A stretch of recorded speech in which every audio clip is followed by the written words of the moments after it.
Today on episode number 194 of the Teaching in Higher Ed podcast, James Wilson shares about interactive theater as it enters the higher ed classroom.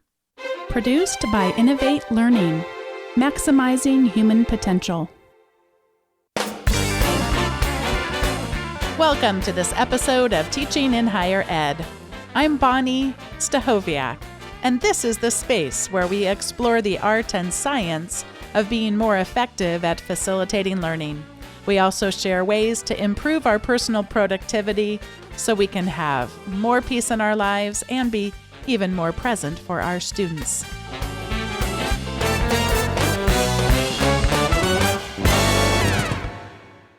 James Wilson is a lecturer in mental health nursing at the University of Southampton. Since 2005, he has designed and deployed an innovative toolkit of interactive theater techniques with the aim of bringing learning about healthcare alive for the learners. And for the rest of James's bio, I'm going to welcome him on into the show.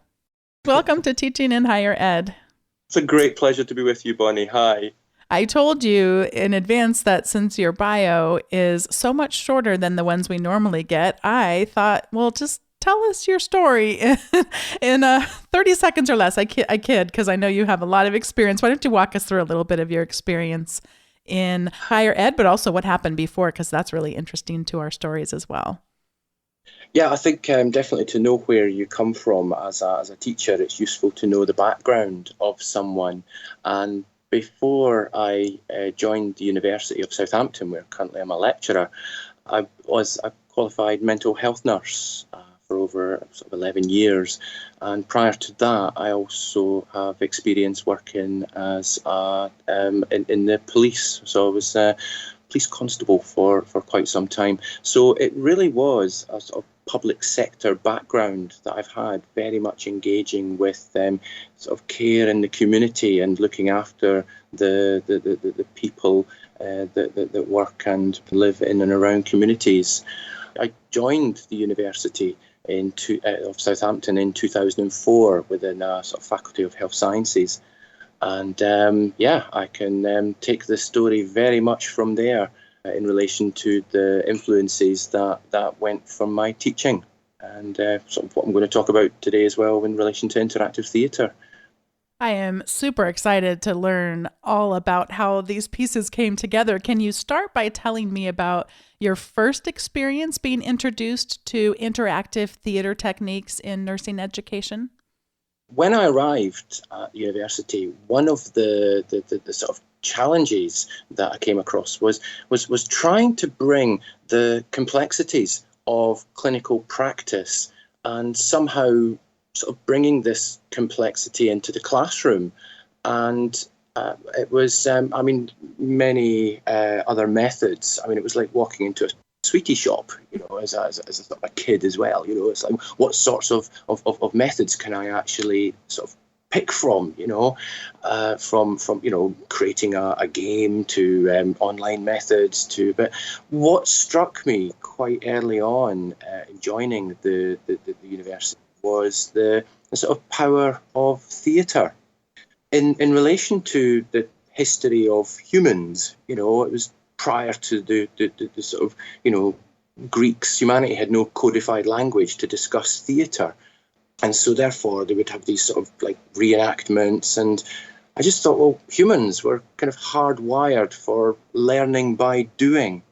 So the very first time that myself and a colleague was stepped into a classroom to do an interactive theatre, I donned an old man's outfit, wrote a story about an old man being admitted, who had dementia, being admitted into a care home. And my colleague, who played almost the villain of the piece, was the nurse who unloaded all of these social malignant acts, which is really evidenced by Tom Kitwood, who is a writer in the realm of dementia, who looks at these sort of social malignant acts. And so we sort of bring them to life. We showed the nurse character unloading all of these characteristics onto our old man in story form. And naturally, you expect sort of good practice, best practice to be performed in a classroom setting, whereas actually we turned it on its head. We were showing abysmal practice, awful practice, and showing it to the students and actually saying, well, is this the sort of healthcare worker that you want to be? And people recognised the behaviours.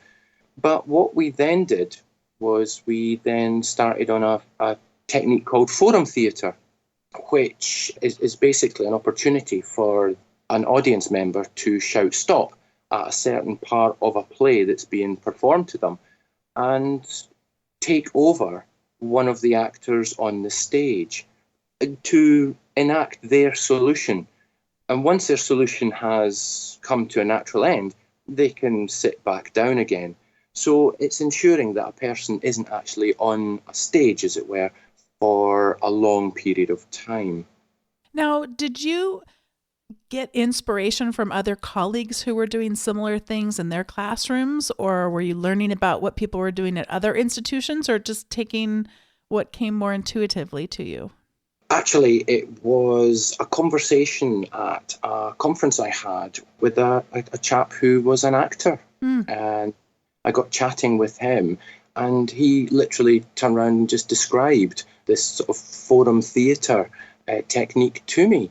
And it was like the moons aligning, because it was like, well, here we have a technique which, within a classroom environment, you can combine an atmosphere where audiences can witness observable action. They can immerse themselves in a story that's being presented to them and make their own sense of it, as well as, in fact, combining what actually is the story-rich realm of healthcare with its challenges of everyday life. I mean, we've got an endless supply of scenarios to produce and play in front of an audience. So it really brought that sort of alignment together of the story-rich realm of healthcare and the sort of ability for the audience to make changes to a scenario, ultimately, hopefully, to make it better and practice in the classroom. If someone listening doesn't necessarily consider themselves an actor, is this an area that they may still benefit from in some way? Is this, I don't know if this is a proper analogy, but I think of it like people that don't think of themselves as artists, but yet there's sort of this belief that we are all artists. I mean, how do you come down on whether or not a non-actor could benefit from this approach? Yeah, declaration of honesty here, Bonnie. As I mentioned in my own introduction, I have no drama background. And therefore, everything that I've learned has been through sort of like the fingertips and through experience. And actually, I would argue that everybody in everyday life is an actor. It shouldn't be deemed an untouchable sort of art form because, again, it's something that everybody can do. So, for example, every single day when the person that you are when you don, say, a uniform, as either a nurse or police officer or doctor or anybody like that, you're becoming a character, and that person changes as soon as that uniform comes off, and that person comes home. All of a sudden, you become a father, a son. You become a different character in the household, and so it's something which can be replicated with the right sort of encouragement. I think putting it together, there's the whole package. There's a certain architecture that I would say is quite useful when considering taking on an interactive theatre approach. Both I've got a number of what I call a toolkit of different techniques, but also working with individuals to put together an interactive theatre, I think, is something which, yes, anyone can do, but it shouldn't be entered into lightly. You've introduced a couple of terms to us. One is the interactive theater. And then you also mentioned discovering actually after the fact that what you were doing already was called forum theater. So that might be something that other scholarship around the Scholarship of Learning and Teaching might mention. But there is one other term I want to introduce, and then I'll probably back up a little bit and have you describe some other examples of it. But tell us a little bit about clickers theater. Clickers theatre is a combination of different processes. It was influenced actually by the Choose Your Own Adventure, and it originally highlighted in episode 163 by Stacey Jacob and her games in higher ed classrooms, and it was because of that episode that kind of spurred me over to kind of make contact as well. But it starts with creating a story which is, like I say, a choose your own adventure, and that in itself is it's written down. What I've then done is usually base those stories on real patient narratives. So I've actually had service users before come in and tell me their story, and then I've playwrighted it in such a way as using it as a choose your own adventure. Following that, we then have the story, then I would recruit the actors, and the actors themselves have been student nurses, so senior students or NHS partners, National Health Service that is, partners joining in as the actors. We then have a rehearsal where we put the story on its feet, as it were, in live theatrical form.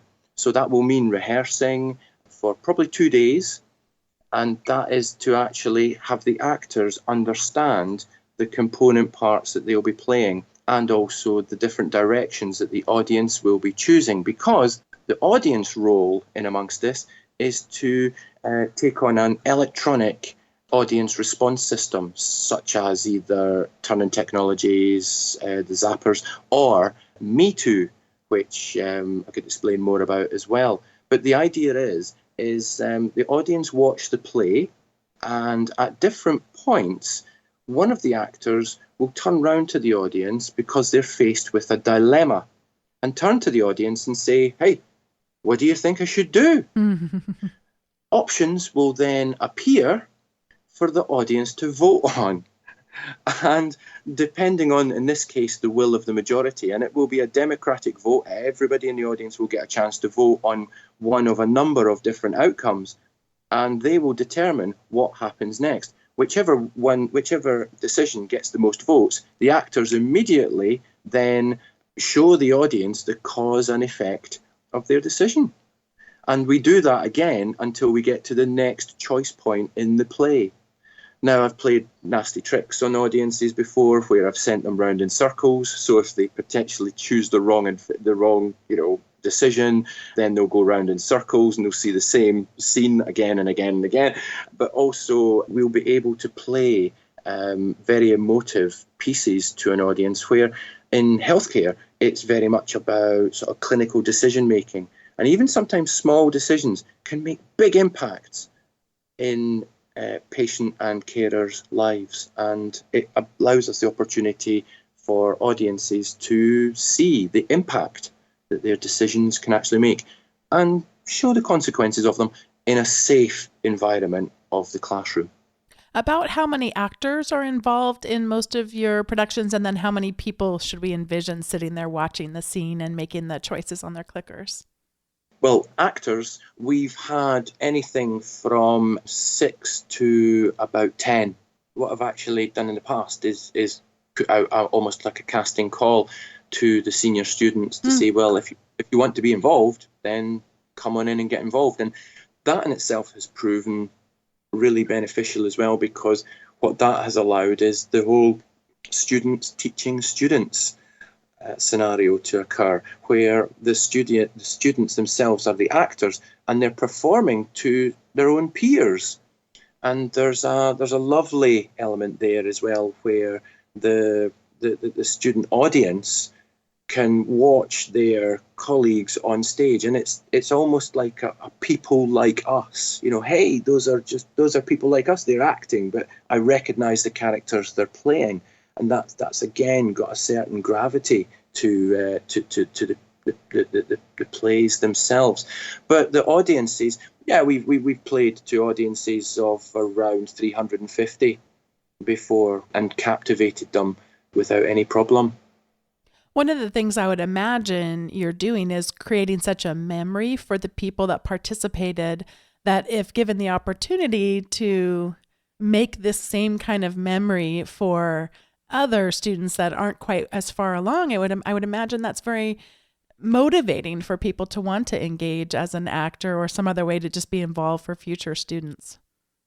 Definitely. I mean, personally, I haven't come across a medium of teaching which attaches a higher stake of emotion to learning experiences, both for either student or colleague or service user actors or audience members who, emotions have really good memories and they know how you make them feel, and you're able to recreate memories from emotions very readily long after the teaching session has finished. And I think that's one of the strengths of the sort of interactive theatre methods, and certainly it's a real benefit.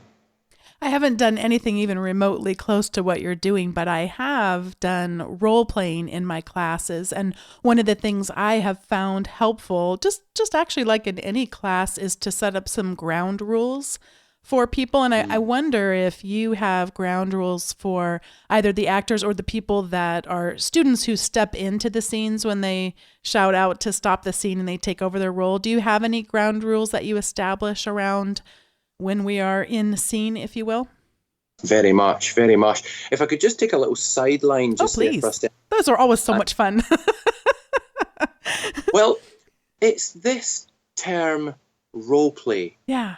And I don't know if many of your listeners, colleagues have come across this term, and once you've actually announced it in a classroom, the genuine terror in the eyes of so many of the students at the mere utterance of the word, "Hey guys, we're going to do some role play today." Mm-hmm. and you have people almost escaping out of windows. Yeah. And I'm so interested as to why this is the case, Bonnie, because there's a dearth of any literature out there that tackles the subject of certainly why do people hate role play. Mm-hmm. And I do wonder, really, and I'm so interested to know what certainly listeners and yourself thinks about this, but two thoughts really occur. First of all is this word play.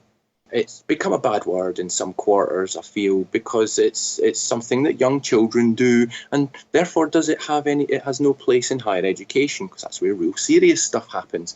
And therefore play is not something that, we should be doing. Of course, that's nonsense, but it's the word. And I think that we've almost, as a result, we've had to try and create a whole language to ensure that role play is not mentioned. So, yeah, we have role training, we have simulation, we have participatory theatre, interactive theatre, anything but use the role play word. It's just an interesting view, Bonnie. Oh, absolutely. I wonder if avoiding it would help make things somewhat better. I think I hear the aversion people have toward it is actually feeling like it's not going to be very real. And as you were talking about some of this choose your own adventure and the ways that you try to make these real life situations come into the classroom, I was reminded so much of the writer who is also a surgeon named Atul Gawande.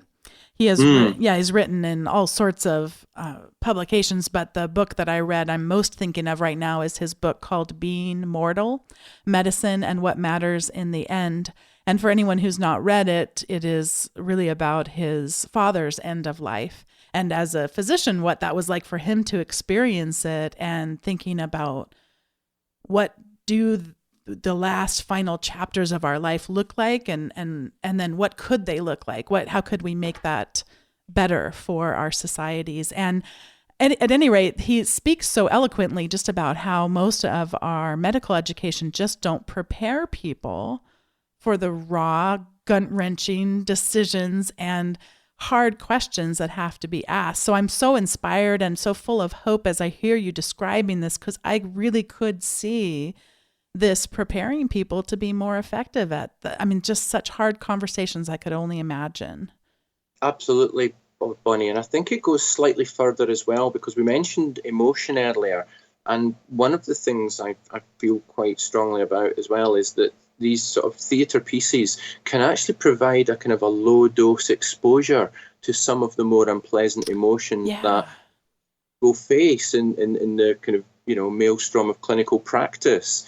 And I think that's something that really benefits, especially, I say this with the kindest of words, is more younger people coming into the professions of healthcare, so that it gives them an exposure to some of the, let's say, some of the more uglier areas that you maybe don't really think about when you're sitting writing out your application to come and care for people. So, yeah, when people are not happy with the care that you've received, or, they're in so much distress that you really can't alleviate them, or they're saying some real sort of bizarre things to your face that you struggle with not laughing at some of the things. You have to be professional. And so I think theatre allows this exploration in a classroom, so that you can get a lot of these experiences distilled within a classroom space. I'd say the word safe space as well a lot, so that we can explore that safely together.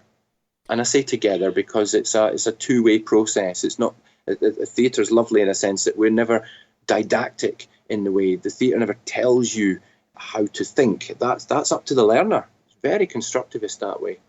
I had a friend on an episode, which I will link to in the show notes, Carrie Moore. And in that episode, she got to draw from her background in social work, as I shared about a family member with dementia. And this has just been quite the adventure, let me tell you, as a family. And it's my mom and my husband and myself that are kind of all hands on board on this project that none of us expected. And during that season, talking with Carrie on that episode, everything was new. I was seeing situations for the first time, and it all felt very hard. And one of the things she shared about the research in these kinds of situations is about the benefits of building resilience. And I chuckled because this is not the kind of resilience that most of us want to build.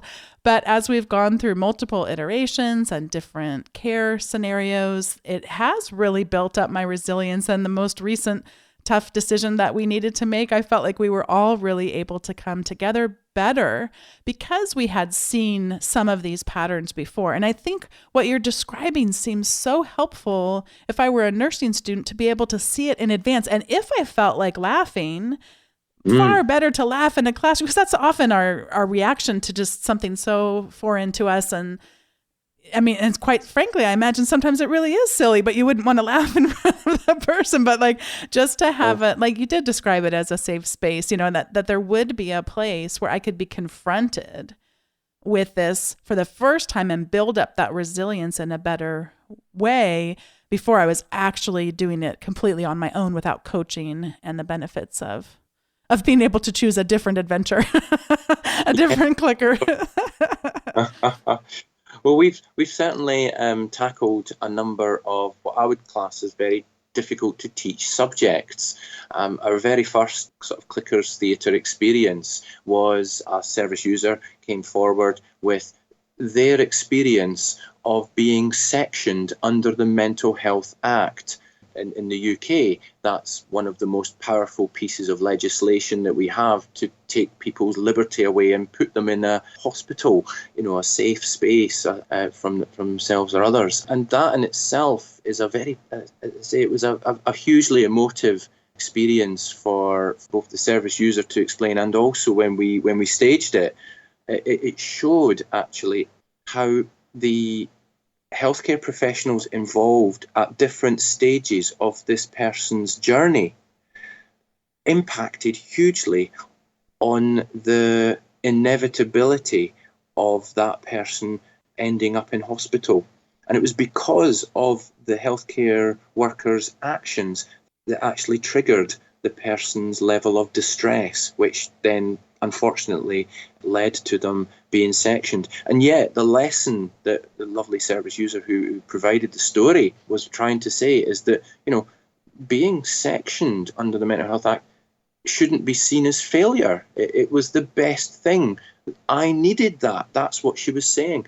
And so therefore there was a dual number of outcomes there for students watching, which is, be careful what you say and how you say it, because these decisions, your actions, really do impact on patients' lives, even the small ones. But secondly, as well, is the sort of outcomes of a journey when someone enters hospital, again, shouldn't be seen as we've failed you. It's the place that someone may need to be at a particular point in their life. Stop the world, I'm getting off. Yeah. I'm going to have such fun putting together the show notes for this episode, which for people listening are going to be at teachinginhighered.com/194. Could you tell us a little bit about the resource I will be linking to about the games for actors and non-actors and why people should go click on that link? Games for Actors and Non-Actors was one of the first books that I was pointed towards and read cover to cover. It is by Auguste Boal, who himself who conceived the sort of arsenal of techniques known as theatre of the oppressed. And within the arsenal, one of the techniques is known as forum theatre. I'll come back to that in a second, but just as an overview of the Games for Actors and Non-Actors book, it's jam-packed with very straightforward, easy to pull out games and also techniques in order to help people unlock their kind of creativity in sort of, acting situations, either in the rehearsal space or even in classrooms. Even Boal sort of turned around and said that he's borrowed them from his travels around the world. He's taken them and put them into and categorized them in this book. But Boal himself is a Brazilian theatre activist, and back in the 1970s, he was looking at putting on plays for people in sort of slums and the likes in Brazil. And one of the techniques he was using was called simultaneous dramaturgy. Now, what happens in simultaneous dramaturgy is the audience watch a play about a subject or a topic that resonates with them, and then at different points during the play will stop by the director will stop the play and say to the audience, hey, what should our actor do? Now, this particular play, I might add, was about adultery. And it was the point of the play where one of the actors, the male actor, had been caught by his wife in the act of adultery. She'd found letters to his lover. So the play stopped and said to the audience, hey, what should we do? And one of the ladies in the audience turned around and said, you need to give him a damn good talking to. So the actress then turned around and obviously started giving the actor on stage, the male husband, a good talking to. This went backwards and forwards a few times because the audience member just kept on saying, no, you're doing it wrong. Give him a damn good talking to, until really the profanity on the stage was just unannounceable on your podcast, Bonnie. At which point the member of the audience turned around and said, look, do you want me to show you what I mean? Do you want me just to come up and show you on stage?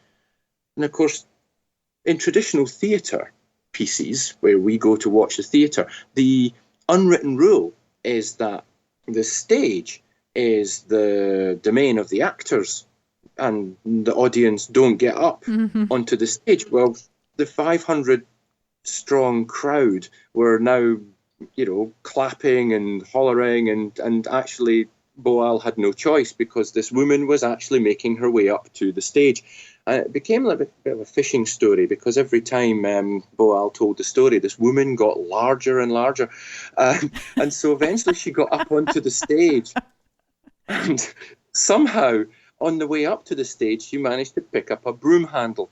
And as she got onto the stage, didn't actually utter a word, but proceeded to beat the actor on the stage. Oh, no. And as soon as she'd finished, she then sat down on a chair on the stage and went, right, I'm exhausted after that. Now make me my tea. And by the way, don't do it again.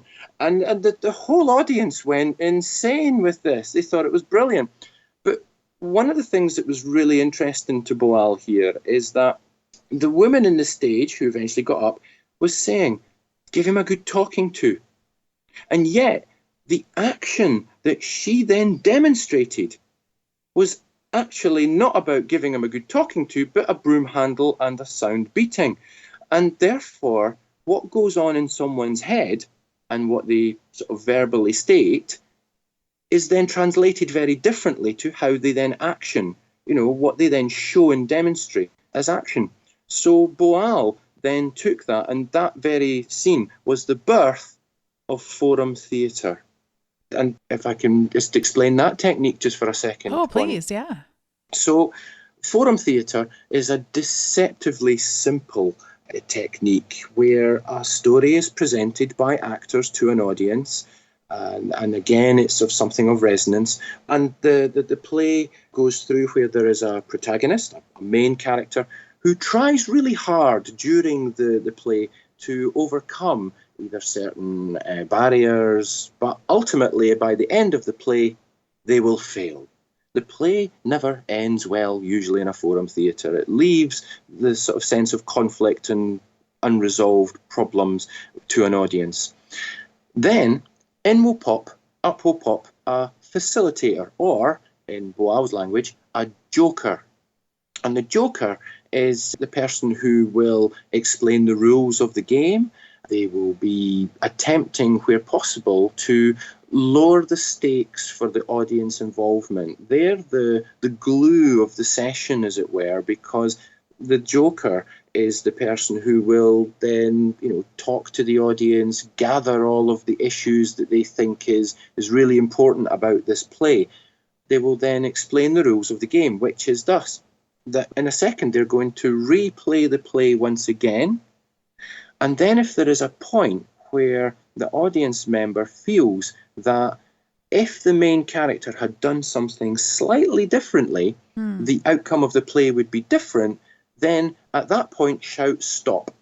Then that audience member is invited from their space in the audience up onto the stage, and they can take over the character on the stage, but only for the amount of time where their solution has ran its course. At that point, the person on the stage has the opportunity at any time, the power to sit back down in their seat again. It's just an opportunity to show their solution.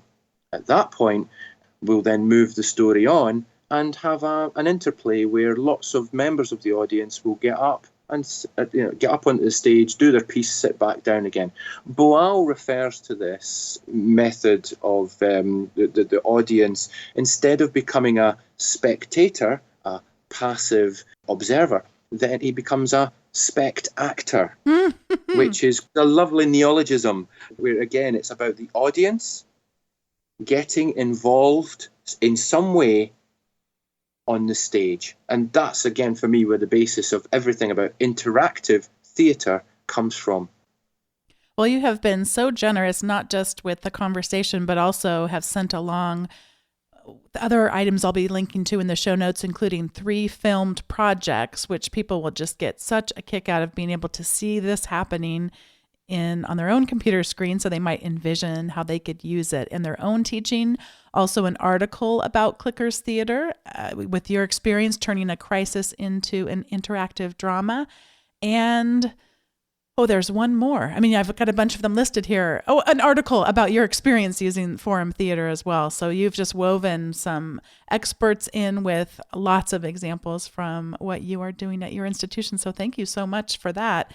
This is the time in the show where we each get to give some recommendations, and mine continues a little bit on a theme I've been talking about on recent episodes, and that is some more on renewable versus disposable assignments. So the disposable assignments are the ones where we just turn in a paper or we take a test and nothing happens after that. There's no value that gets brought to our own learning after we've submitted it, and there's no value that goes out really to the world to benefit it. And so the contrast to disposable assignments are renewable ones. And there was a lovely article written by George Velistianos. I know I'm pronouncing his name wrong, but how do faculty benefit from renewable assignments? So you could learn more about how you would benefit by coming up with more of them. And then Alan Levine wrote a wonderful piece called That Time I Did an OER, that would be an open educational resource, non-disposable, renewable assignment. And it is just a great look at him as a student and something that he did to contribute to something that lived on, and some of the acknowledgement that he got even well after the course was through. So I would recommend that you come over to the show notes at teachinginhighered.com/194 and check out all of James' resources, of course, and then a couple of these articles about renewable assignments. And James, I'm going to pass it over to you for your recommendations. Wonderful. Thank you, Bonnie. Well, my first recommendation is going to be a real-time polling cloud-based app called Me Too.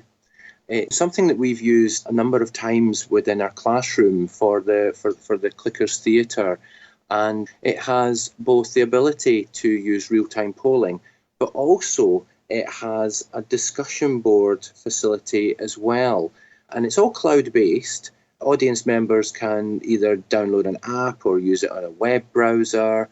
It gives, again, reports, feedback, uninhibited feedback. It can assess learning. It's been an excellent addition to the electronic audience response systems that's out there. And it's something I think that some people would really like to check out. Oh, absolutely. And James, I know you've got one more to suggest for us.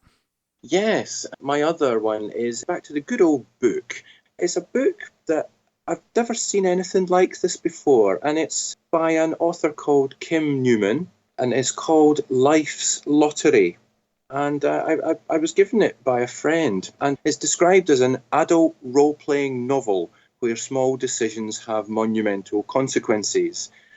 And it is just that. It's not a book like one of the old fighting fantasies that we may have come across when we were younger, where you actually roll yourself a character. No, all it is you read the book. It's a lovely thick book, and small decisions really take you off in different directions. So it actually gives you a number of the page that you need to go and read on. And there's multiple different directions. It's a branching storyline that you can take. It's so immersive and well written. For someone like myself who's interested in sort of choose your own adventure stuff and where decisions are important in life, I was really gripped by it. Oh, it sounds like such a wonderful book, and Me Too looks like a great service for us to go and check out. And James, thank you so much for getting in touch and introducing all of us to these truly innovative ways of transforming your classroom. I'm inspired, and I know so many of our listeners will be too. As always with these sorts of things, you always just touch the tip of the iceberg. Oh, I'm sure. That's just an excuse for us to have you back then, because I think you're not done. That would be so lovely, Bonnie. That would be so lovely. Thanks so much again to James Wilson for joining me for this episode of Teaching in Higher Ed and talking about interactive theater as it enters the higher ed classroom. Thanks to all of you for listening. If you have yet to give the show a review or a rating on whatever service it is you use to listen to the show, I would be so grateful if you would do so. Thanks to all of you that have been sharing your experience listening to the show and making it possible for others to discover it. You can do that using whatever service it is you use to listen, and it only takes a couple of minutes. Thanks so much for listening, and I look forward to seeing you next time. Lots of great episodes in the queue. Take care, and I'll see you next time.